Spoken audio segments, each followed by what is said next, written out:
The gentle hum of the air conditioning in my office was very different from the storm of thoughts in my head.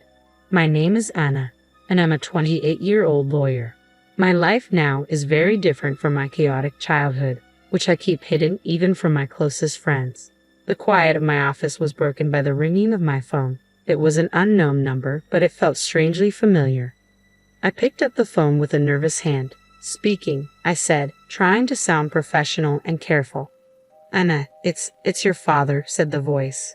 There was a nervousness in his voice that made me feel uneasy.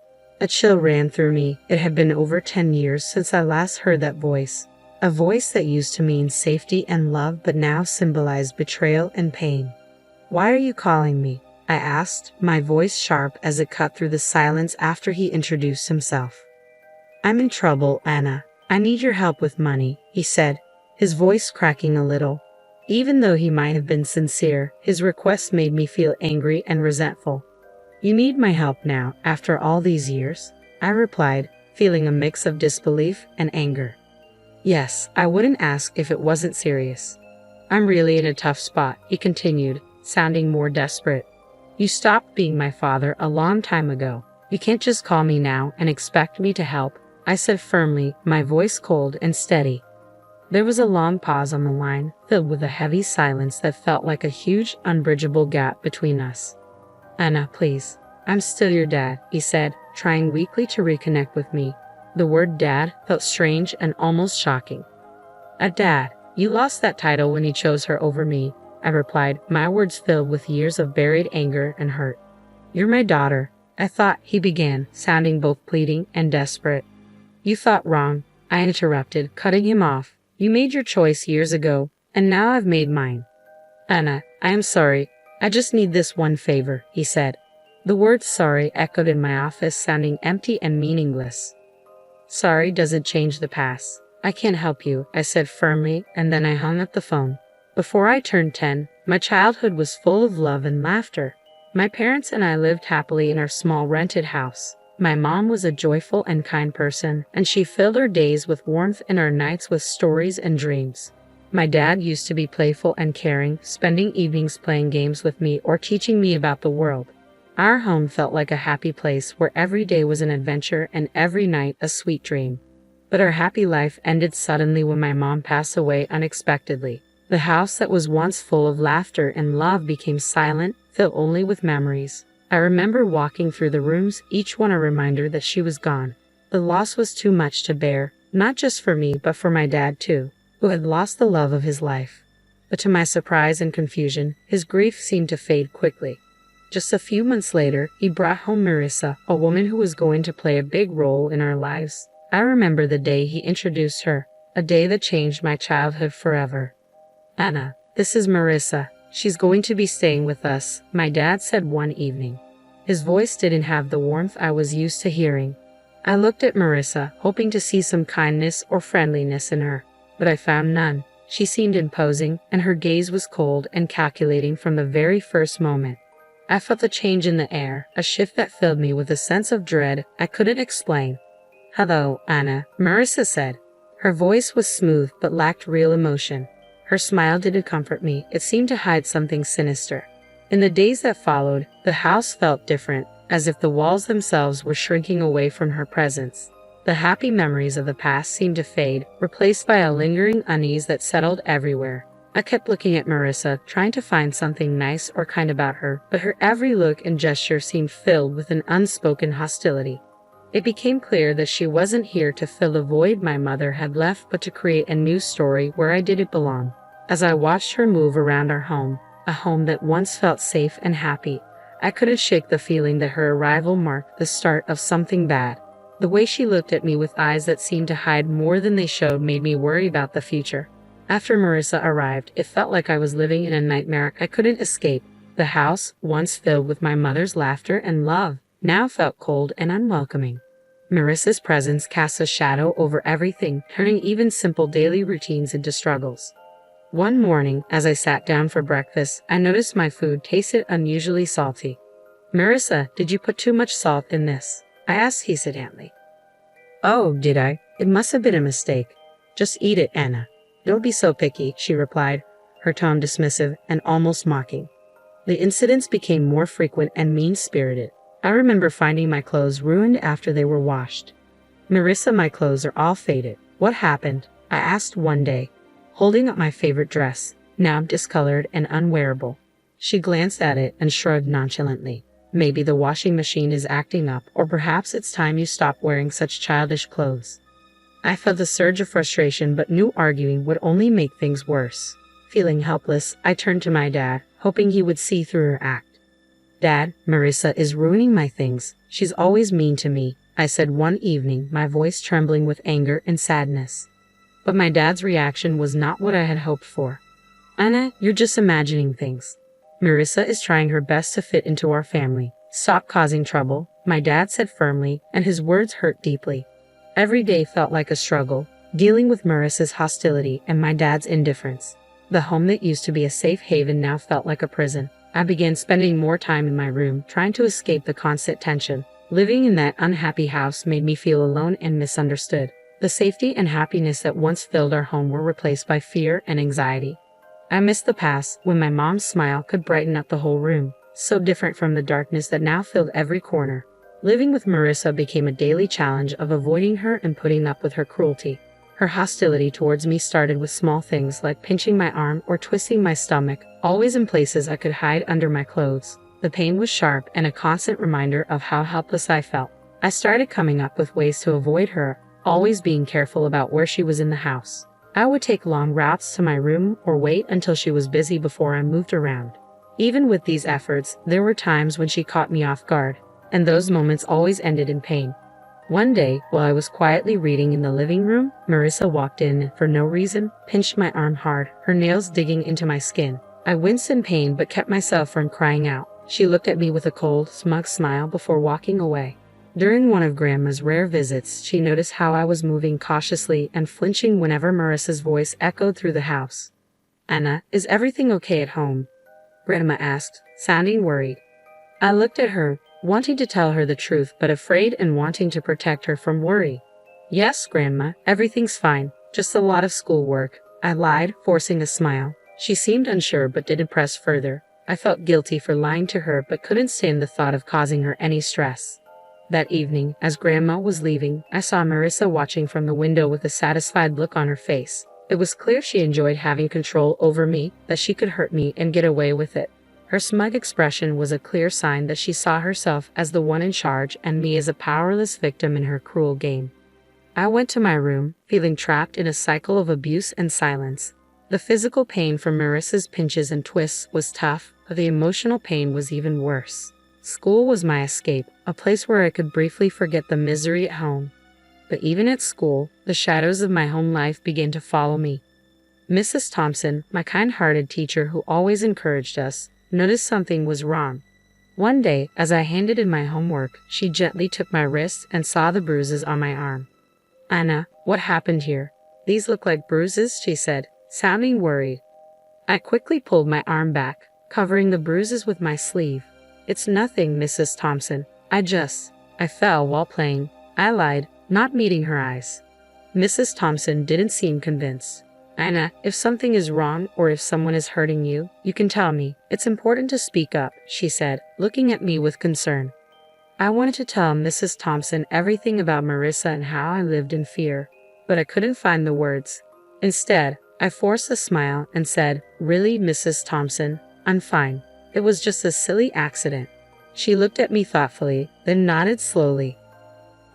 "Okay, Anna, but remember, my door is always open. You're not alone," she said with a reassuring smile. I nodded, feeling a lump in my throat. Her kindness made it even harder to keep up the pretense that everything was okay. As I walked home, Mrs. Thompson's words echoed in my mind. I felt grateful for her concern, but also deeply lonely, carrying my burdens alone. The idea of telling the truth about my home life was frightening. I worried about what Marissa might do if she found out I had talked to someone.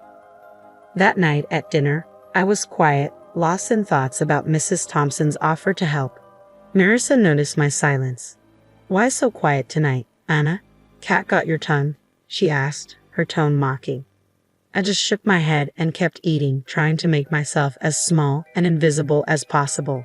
After dinner, lying in bed, I felt overwhelmed by my situation. Mrs. Thompson's concern showed me that people cared, but I was still too afraid to speak up. I was stuck between wanting to tell someone and fearing what Marissa might do if she found out. The day Mrs. Thompson decided to involve my father was filled with anxiety for me. I sat nervously in the principal's office, worried about how my father would react. When he finally arrived, he looked stern and embarrassed. "What's going on, Anna? Why did the school call me here?" he asked sharply as he walked in. I looked at Mrs. Thompson, hoping for support. Trying to steady my voice, I said, "Dad, Mrs. Thompson saw. She saw the bruises, feeling his intense gaze on me. Before I could explain more, he interrupted, his anger clear. "Bruises? What are you talking about? Are you making up stories again?" Mrs. Thompson spoke up, her voice calm but firm. "Mr. Smith, I'm worried about Anna. The bruises on her arm don't seem accidental. We need to look into this." My father's face grew red with anger.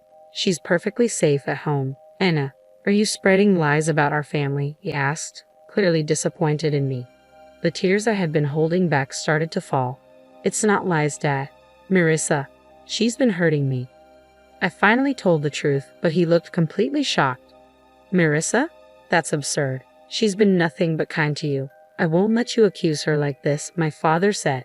"But Dad, it's the truth," I cried, trying to make him believe me. He stood up abruptly, losing patience. "That's enough. Tell Mrs. Thompson you made it all up." I turned to Mrs. Thompson and repeated his words. She nodded but didn't say anything. When we got home, my father locked me in my room without another word. Through the door, I could hear Marissa's voice, pretending to be concerned. "I told you she's just seeking attention," she said. I sat on my bed, feeling completely alone and hopeless. The one person I thought I could always rely on had turned away from me. My room, which used to be my safe place, now felt like a prison. I lay there, thinking about everything that had happened. The physical pain from Marissa was hard, but the real hurt came from being disbelieved and punished by my own father. It was a harsh realization that the person who was supposed to protect and love me was now causing me the most pain. The days I spent locked in my room were some of the darkest I'd ever known. Feeling trapped and alone, I knew my only hope was my grandmother. She was always kind and loving, but I had never wanted to burden her with my troubles. One evening, when I was sure Marissa and my father were busy, I gathered the courage to call my grandmother. My hands were shaking as I dialed her number. "Hello," her familiar, warm voice answered. "Grandma, it's me, Anna," I said, trying to keep my voice calm. "Anna, my dear, how are you?" she asked, with genuine care in her voice. Tears filled my eyes as I said, "Grandma, I need help. Can I come and stay with you for a while?"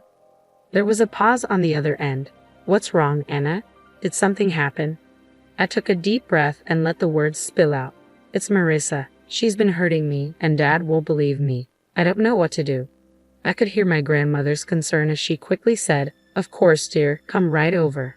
The next day, my grandmother arrived. She was small, but her presence was powerful. She confronted my father with surprising strength. "John, I'm taking Anna with me. She's not safe here," she said firmly. My father, surprised, tried to argue. "Mom, you can't just take her. She's my daughter." "Your daughter whom you're failing to protect," she shot back. "I won't stand by and let her suffer." Marissa tried to stop her. "She's just a child making up stories. You can't believe her over us." Grandma looked at Marissa with a steely gaze. "I can see a scared child when I see one. Anna is coming with me. If you try to stop me, I'll take this to the authorities." Seeing that he was outmatched, my father didn't argue anymore. As I packed my things, I noticed Marissa's defiant look change to one of defeat. Leaving the house with my grandmother, I felt a huge weight lift off my shoulders. For the first time in months, I felt safe. The car ride to Grandma's was quiet, but her presence was comforting. When we arrived, she turned to me and said, "You're safe now, Anna. You don't have to worry anymore." In Grandma's house, I found the love and security that had been missing from my life. It was a place where I could heal and regain my strength. The difference between her warm home and my father's cold house was huge. For the first time in a long while, I felt like I could finally breathe, free from the fear and anxiety that had taken over my life. Years had passed since I left my father's house to live with my grandmother. Her home had been a safe haven full of love and healing. But time brought change, and my beloved grandmother passed away, leaving a huge emptiness. At her funeral, my father and Marissa showed up. Their faces showed fake sadness and hidden excitement. They seemed more interested in what they might get from her passing than truly mourning her loss. After the funeral, when we gathered at Grandma's house, Marissa quickly made her move. "Well, Anna, I guess you'll need to find a new place to live now. This house and everything in it belongs to your father now," she said, her voice barely hiding her pleasure. My father nodded, looking around as if planning what to do with the house. I couldn't help but smile, which seemed to confuse them. "Actually, you're wrong," I said confidently, surprising them with my tone. "What do you mean?" my father asked, looking confused. I took a deep breath, enjoying the moment. "Grandma left a will. She left the house and a lot of money to me," I explained, watching their faces go from confused to shocked. "But you're just a child. I'm your father. I should be in charge of your inheritance," my father stammered, clearly feeling entitled. Marissa added, her voice sharp, "Yes, until you're of age, your father will manage your property." Their reactions were almost funny. "You didn't even bother to wish me a happy birthday. I turned 18 a month ago. I'm legally an adult now. I make my own decisions," I said firmly, enjoying the look of realization on their faces. My father's expression changed from shock to anger and then to a desperate plea. "Anna, you can't do this. We're your family," he said, trying to convince me. I looked at them, old memories flooding back. "You stopped being my family a long time ago," I said calmly. Marissa stepped forward, now begging. "Please let us stay in the house. We have nowhere else to go. We didn't renew our lease." I shook my head. "This is my house now. You'll have to find somewhere else to live." As they left, I felt years of pain and neglect lift from my shoulders. I stood in the house that was now mine, a house full of my grandmother's love, and felt a sense of closure. The past still echoed in the house, but the future was mine to shape. I sat there with my phone in hand, feeling a mix of emotions, anger, betrayal, and a sense of injustice. But through it all, there was also a feeling of strength, a reminder of the resilience that had helped me through the toughest times.